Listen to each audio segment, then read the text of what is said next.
Next naman. Guys, ang click hold, halimbawa itong cup.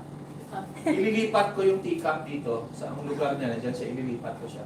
Ang mag-hold niyan is yung left click. Pagka tinapat mo yung cursor sa teacup, left click, i-hold yan ng computer. No? Tapos, ang magda-drag niyan, yung right. No? So, kaya kailangan maliwanag tayo sa left click, click hold. Okay? So, ang right finger, ang trabaho unang trabaho ng right finger is to navigate the cursor. Yan, isa lang. Hindi pwede ang kaliwa mag-move ng cursor. Clear ba yun? Yes, sir. Ha? Mali yun. Kasi hindi pwede talaga eh. Okay? Ang kay Juan, kay Juan. Ang kay Pedro, kay Pedro. Pag nakapit bahay yan, wala na yan. Hindi na pwede yan. Okay?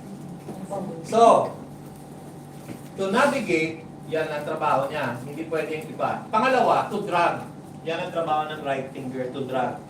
So, kung ang teacup, i-click hold ng kaliwa, tatapat mo yung cursor, click hold, and then, ang kanan, siya ang gagalaw kung saan ko siya ililipat.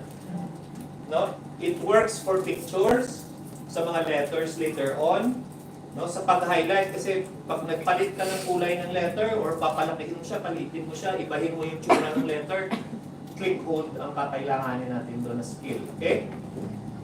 Ang lastly, ang trabaho ng right finger is to open the menu. Okay? Ano ang menu? Ha? Anong menu? Ha? Anong menu? Anong menu? Ha? Ba't di nyo alam? Anong menu? Lahat ng app. Listahan ng pagkain sa restaurant. Ang menu. Diba? Ang sa computer, literal lang tayo. Ang menu is listahan ng pagkain sa restaurant. Grabe naman, hindi nyo alam. Oh, sa computer naman, ang menu is listahan din ng command, ng utos, command mo sa computer. Kasi tayo ang nag-uutos sa kanya. Okay? So, kung dyan kayo, may nakikita kayo dyan sa screen nyo, ilagay nyo sa gitna yung cursor. Boom. Lagay nyo sa gitna.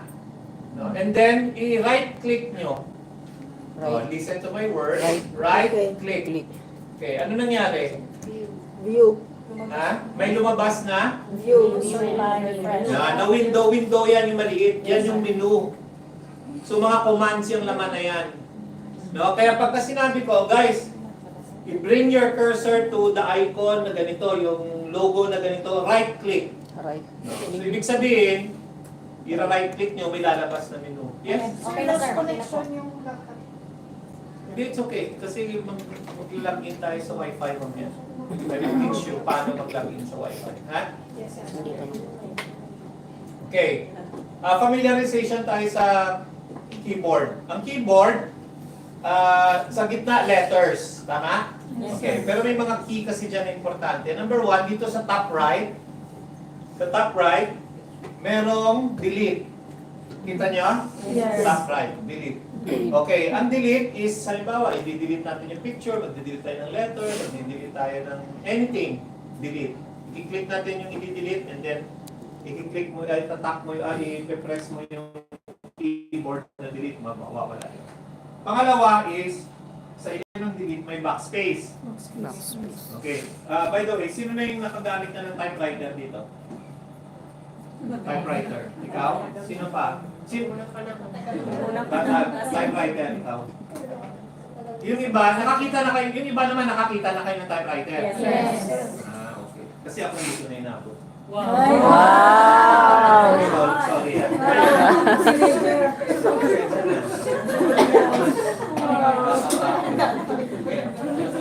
Okay.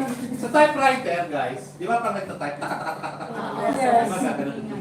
pag nagkamali ng 3 letter, mali, anong gagawin para makorek? Walang backspace ang typewriter. Ano? Liquid paper. Diba? Kung 5, naka-carbon paper yan, di ba? Pagka nagkamali, tatanggalin mo yon, tapos i-liquid paper mo isa-isa. Di ba? Ganon?